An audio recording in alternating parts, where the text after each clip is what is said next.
Nós estamos tendo a alegria de receber aqui hoje uma querida amiga, uma querida advogada, a doutora Valéria Santana, que hoje também preside a Comissão Agenda 2030 no âmbito do Instituto dos Advogados Brasileiros, a maior entidade jurídica, a mais antiga e tradicional entidade jurídica das Américas, 180 anos de atividade. Nós estamos aqui em Brasília, nos estúdios Global, tendo a oportunidade de estar no SG na prática, esse movimento que conecta a iniciativa privada, o poder público e a sociedade civil, com base na implementação efetiva das boas práticas ambientais, sociais e de governança. Minha amiga, nós tivemos a oportunidade de estar aqui nos últimos dias, de participar em conjunto de uma solenidade belíssima, que foi o pré-lançamento também da Frente Parlamentar, que leva o mesmo nome do movimento, foi a Frente Parlamentar SG na prática, em conjunto, né, ou a partir do tributo a Kofi Annan. Ele que foi secretário-geral das Nações Unidas, ele que tem um simbolismo e uma trajetória tão especial com relação a essa pauta. Criou o Pacto Global, o maior movimento corporativo do mundo, cunhou o próprio conceito SG, né, ficou à frente da ONU por cerca de uma década, né. A própria Agenda 2030 é um desdobramento dos Objetivos de Desenvolvimento do Milênio, que foi gestado também no período que ele esteve à frente da ONU.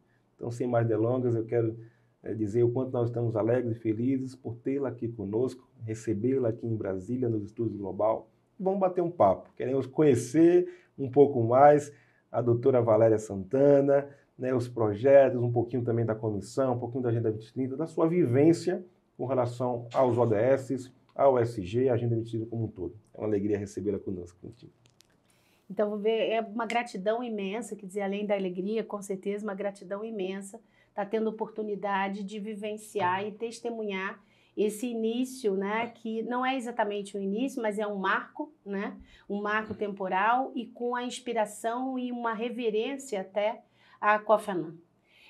Como você mesmo acabou de dizer, quer dizer, aquilo que no início desse milênio, né, Kofi Annan traz como um desafio, mas apresentado esse desafio para grandes organizações, para the big ones, como o mercado costuma dizer, eu considero que esse momento, né, esse momento que a gente vivencia hoje, traz um novo desafio, que é justamente a gente estar conseguindo trazer aquilo que no início do milênio era apresentado para grandes organizações empresariais, a gente está trazendo para outras faixas de organizações empresariais, pequenas, médias organizações, no sentido de estar garantindo a estruturação e a manutenção dessas organizações para que elas continuem providenciando postos de trabalho, oportunidades de verificação de impacto sempre o tempo todo, não tão somente daqueles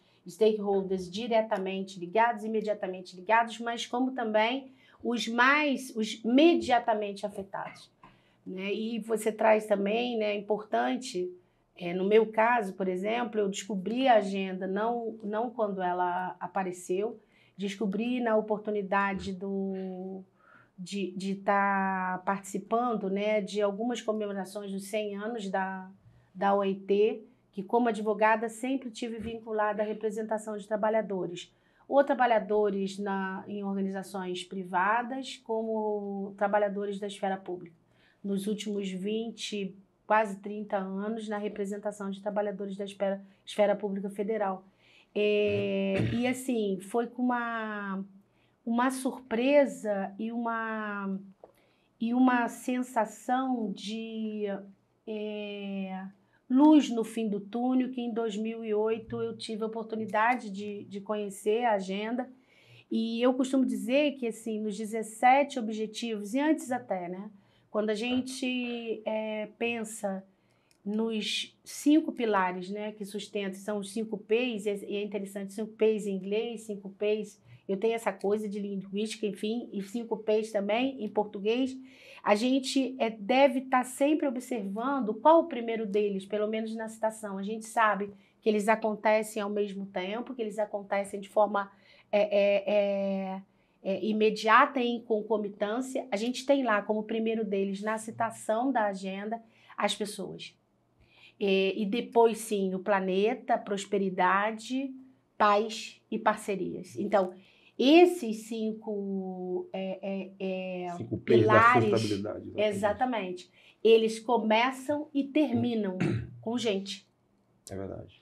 Então, o impacto hoje, né, quer dizer, talvez, o nosso maior desafio como pessoas e nesse planeta seja hoje estar identificando a sustentabilidade, o dever sustentabilidade, não de forma segmentada, É verdade. e sim de forma una. Então, todos os ODS funcionando ao mesmo tempo, tudo entrando numa espécie de uma caixa de Easton, tudo entrando ao mesmo tempo, e a gente tem o cuidado de observar quais os resultados que a gente está a providenciar nesse dever sustentabilidade. Mas, enfim. Que são de pessoas para pessoas. Né? Exato. E eu costumo falar aqui, nós costumamos falar que o S está no centro do SG.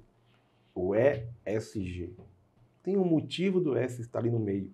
Porque já parou para imaginar que o acrônimo poderia ser SEG, GES? Sim. Mas se transformou ou nasceu como ESG, a partir do social irradiando por todos os demais. Então, pessoas para pessoas. Então, a sua fala é muito forte, muito emblemática quando fala isso, que também os 5 P's começam com pessoas, terminam com parcerias, que as parcerias são entre pessoas. Isso é muito forte. E trazendo um pouco também disso, né? Quando foi cunhado o termo ESG, né? Kofi Annan há 20 anos, é por isso que nós estamos também fazendo essa campanha internacional ESG 20 anos, né? A partir dela, seminários, eventos, congressos, uma série de questões, foi cunhado com um olhar para as 50 principais instituições financeiras, né? Empresas de capital aberto e tudo mais, mas gerou um certo aspecto de tipo, o ESG é só para gente grande, né? O ESG é só para empresas de capital aberto, empresa que ultrapassaram bilhões de faturamento, mas não. Ali foi só um ponto de partida. A partir daquele movimento, daquela ação, daquele público, engajar toda a sociedade civil. Cada um tem um papel especial, um papel específico, né? Então, de fato, quando você fala como que eu implemento o ESG, a sustentabilidade da 2030 nas pequenas e médias empresas, esse tem que ser um assunto a ser abordado com ainda mais energia. Dizer que é uma pauta para todos de verdade, independente do nicho, independente do tamanho, independente se ela está com dificuldade financeira ou não, a preocupação com a paz, com as pessoas, com o planeta, com as parcerias. E qual o quinto? Tem a ordem, senão a gente se perde, né? 5 P's da sustentabilidade. Então, de fato, nós temos que ter esse olhar de implementação prática para todos os setores da sociedade. E aí, o que é que você poderia nos falar um pouquinho mais desse desafio? De não ter um olhar só para as gigantes, só para quem está no CVM, de capital aberto, empresas SAs, como a gente fala. Aí, de fato, como que o ESG pode ser implementado na prática para todas as pessoas? É como você acabou de dizer, a gente tem que ter cuidado, senão a gente esquece, né? Que a gente é levado, né? Não é exatamente um decorar, mas é aquilo que primeiro nos inspira, né? Verdade. Então, pelo P que lhe faltou agora, a prosperidade. Prosperidade, exatamente. Porque quando se fala em prosperidade, a gente tem alguma coisa que com certeza, aí vem a história da linguística de novo, enfim, é maior do que lucratividade. É verdade. A prosperidade é um conceito que transcende ao sistema econômico, pura e simplesmente. Então, você vai encontrar a prosperidade, o termo e culturalmente, o exercício cultural da prosperidade, da projeção de prosperidade, em diversas culturas, antes mesmo da gente ter na nossa sociedade o sistema econômico que a gente experimenta e vivencia hoje. Então, é alguma coisa que está conectada com a manutenção, a prosperidade, a manutenção de um bem viver, né? De um bem-estar social, amplo e restrito. E isso deve ser adequado sem maiores questionamentos sobre a interdependência disso com o sistema econômico hegemônico do planeta hoje, que é o sistema econômico capitalista. Então, não tem o ser feio, o ser bonito, o politicamente correto, não, não, não. Há que se ter em mente a prosperidade como um ponto de equilíbrio, e um ponto de equilíbrio a partir do sistema econômico que é hegemônico. Ou seja, não adianta, né, discursos de... Até para exemplificar isso, né? Discursos do que deve, do que não deve ser, do que fica bem, do que fica adequado. Não. A gente tem que ser o mais objetivo possível e admitir, tendo consciência do que nos envolve, política, econômica e socialmente, o tempo inteiro. Então, assim, para dar um exemplo, né, disso, em relação assim, o que são as práticas, são as palavras e o dito discurso, né? René, era o primeiro nome dele, acho, Ziegler, teve também no início um pouco depois, acho que ele entra um pouco depois, não na mesma posição, claro, mas ele está nas Nações Unidas, ele sai, quando publica o livro dele, ele é suíço, René Ziegler, e ele fez a Destruição em Massa, e ele fala sobre a fome, era o segmento que ele tratava dentro da ONU, e ele, nesse livro, né, ele traz... É muito impactante, é realmente muito impactante, e ele traz vivências, né, como disse, casos verdadeiros, absolutamente. E ele cita no livro dele alguma coisa, e não lembro em que capítulo, mas ele diz o seguinte, ele tira da The Economist, e onde é dito o seguinte, numa determinada matéria: if words are food, nobody goes hungry. Então, não interessa tanto o que parece ser. Interessa que a nossa consciência atinja o que verdadeiramente é.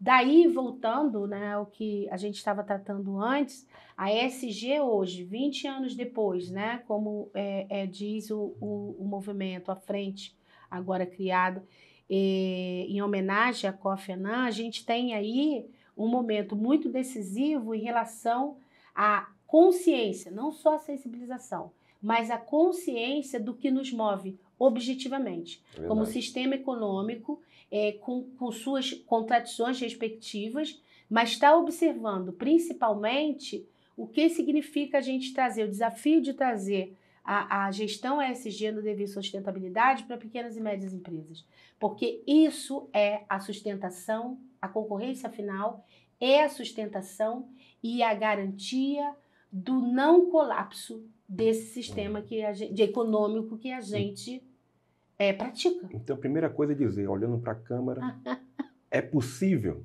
Sim. A pequena e a média empresa fazer ESG, estar envolvida, engajada nessa pauta. Com certeza. Por quê?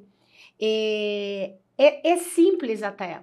Por conta do que tanto a gente socialmente se envolve com o que parece ser e não o que é, a gente acaba muito envolvido e o tempo todo, eu digo, independente de onde a gente esteja, o que é a expectativa de que nós façamos? Qual a expectativa das nossas ações? Quando as nossas ações deveriam estar orientadas para a manutenção do planeta, de nós como pessoas, tudo ao mesmo tempo agora.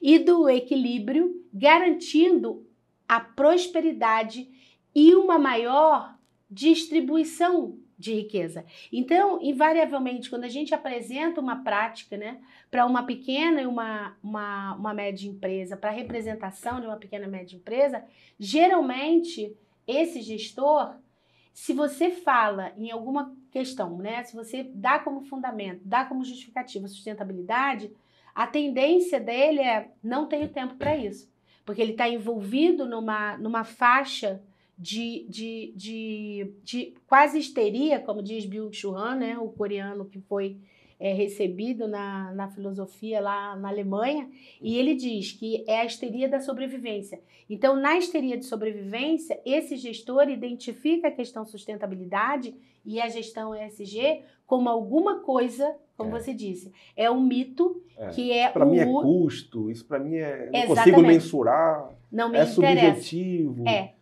Não me interessa. Então, aí, de novo, a palavra, você levar à prática identificando o objetivo, o impacto mais imediato, porque isso o gestor é capaz de compreender. Então, quando você apresenta, por exemplo, uma plataforma de uso fiscal, ela vai trazer, ela tem condições de trazer um impacto no custo, né? No custo fiscal, no custo tributário dessa organização.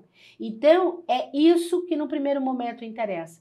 Perfeito, entendido isso, na sequência, né, essa pessoa, esse intermediário que tem a referência do que aquilo importa, né, em uma gestão ESG, nesse devido sustentabilidade, aí sim, esse gestor, depois de experimentar o impacto, saber qual a relação desse impacto com a gestão ESG, com a sustentabilidade.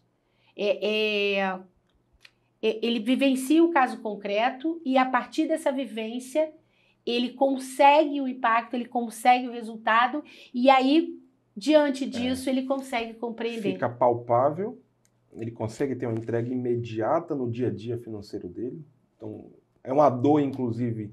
Muitas vezes ele fala, eu estou preocupado em pagar um imposto, não estou conseguindo pagar meu funcionário direito, meu dia a dia, tenho que comprar insumos, tenho que fazer aquilo, tenho que pagar a conta de água, de luz, de energia, né, o aluguel, é funcionário e tudo. Então fica difícil, por vezes, ele sentar e falar, vamos me preocupar com o ambiental, vamos me preocupar com o social, com o planeta.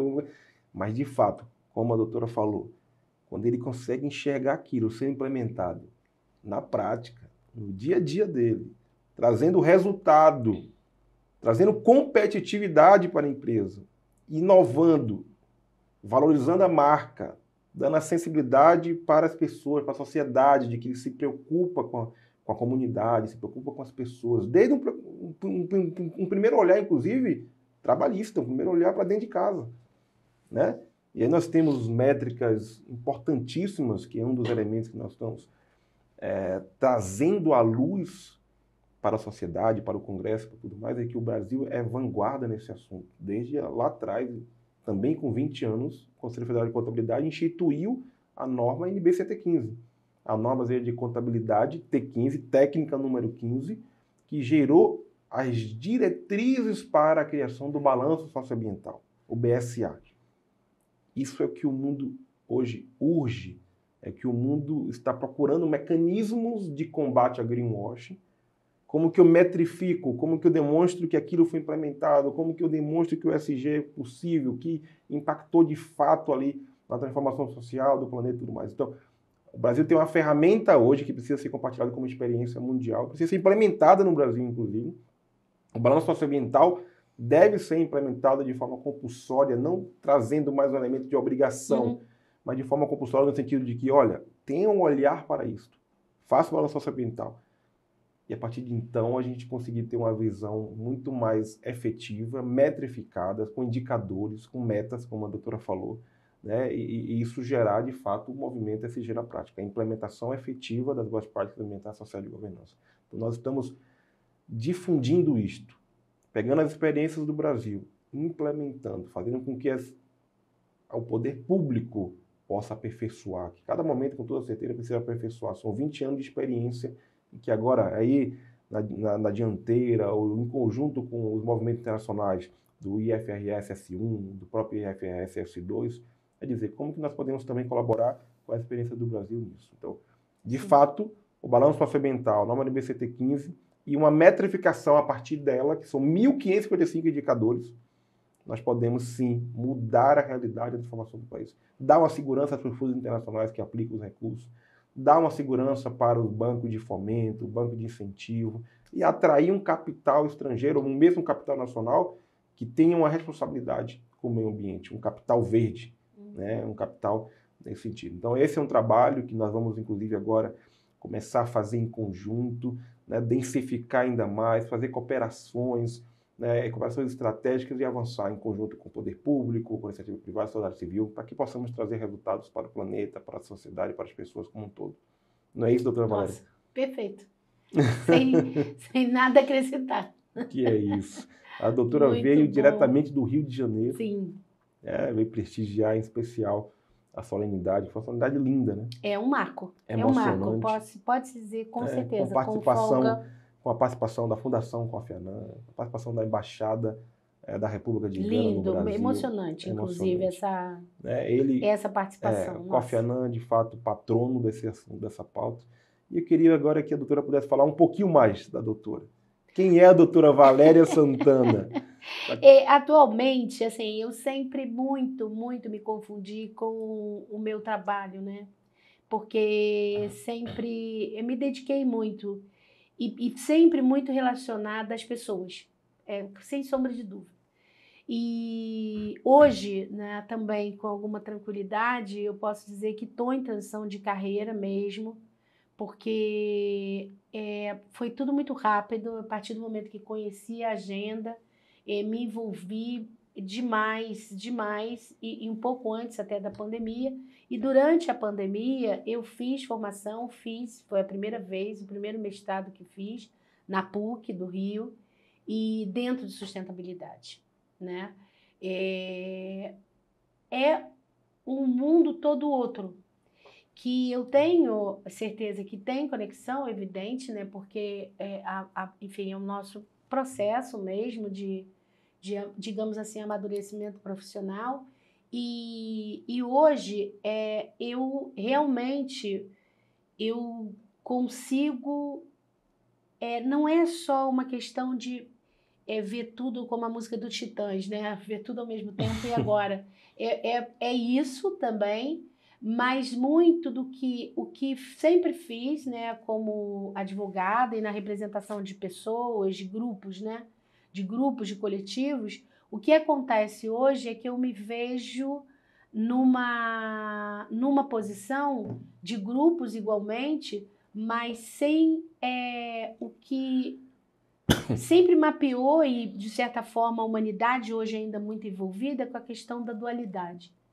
É necessário que a gente sensibilize e comece a exercitar uma percepção de unidade genuína. Somos um quando somos um com o planeta. Eu tive muita inspiração em Tim Ingold, ele vive ainda, é um antropólogo, e ele tem pelo menos um artigo que ele faz num debate com um biólogo, né? E ele levanta essa questão de sermos um com o planeta, um com os outros e com o planeta, uma unidade, um sistema. Então, é como se acabasse o sentido das diversas segmentações que a gente faz, de tudo. Do conhecimento, das tribos, de países, somos um, né? Então, não digo uma transcendência, mas luta jamais, sob nenhuma hipótese, é uma busca de um estado de equilíbrio que passa nesse dever sustentabilidade por alguns valores, né? Não sei se isso é alguma coisa até interessante da gente também começar a trabalhar, que são os que chamam atualmente de inner goals. A gente não tem condições de acessar os Objetivos de Desenvolvimento Sustentável se a gente não cuidar de alterar o nosso comportamento individual e coletivo e começar a restaurar alguns valores, como a solidariedade de verdade, não no discurso, né? If words are food, né? E como disse anteriormente, a solidariedade, o acolhimento e a cooperação. O nosso processo civilizatório, ele inicia, sem sombra de dúvida, com a nossa comunicação e ainda o comportamento cooperativo, que ao longo do tempo a gente foi perdendo. Então, a gente se encontra hoje em estado de uma dualidade, uma polarização, como dizem, que não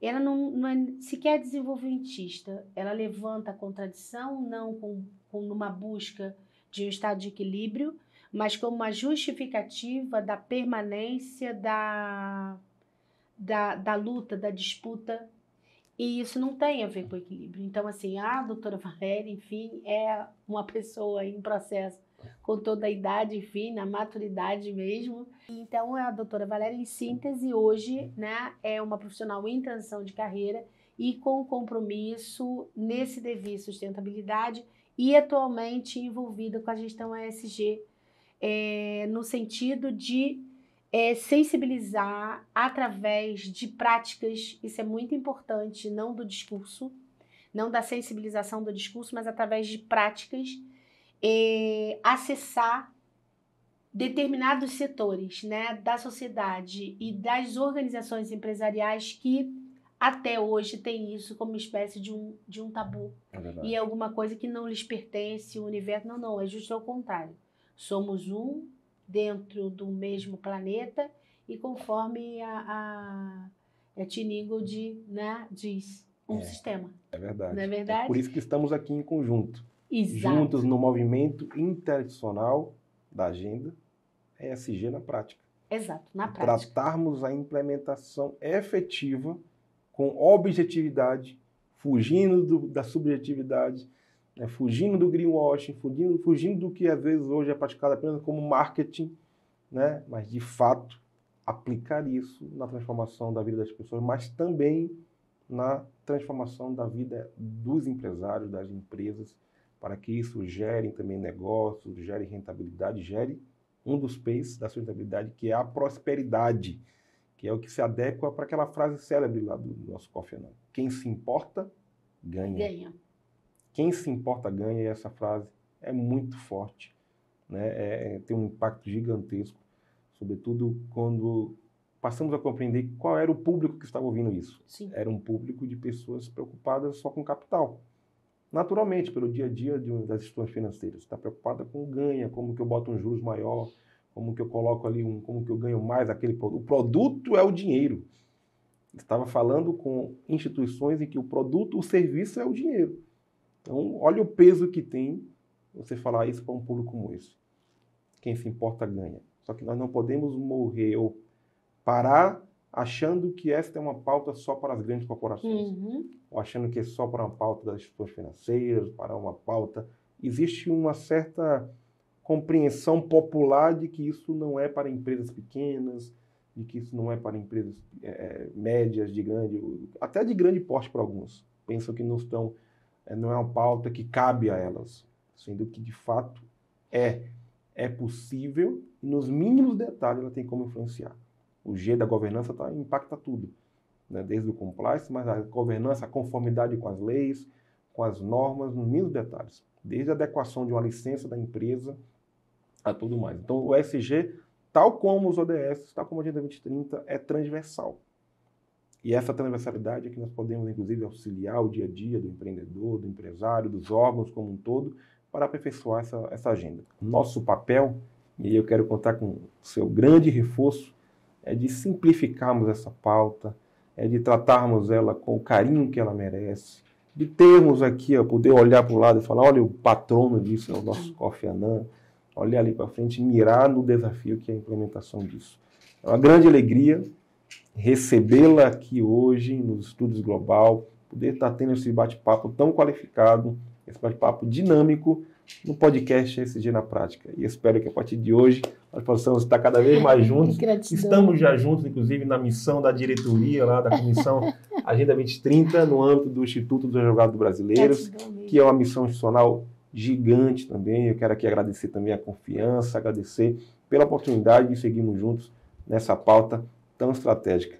É uma alegria e conta comigo, conta com o Instituto Global, conta com o Grupo Arnone, com a Frente Parlamentar ESG na Prática, conta com todo esse movimento para que possamos estar juntos nessa missão.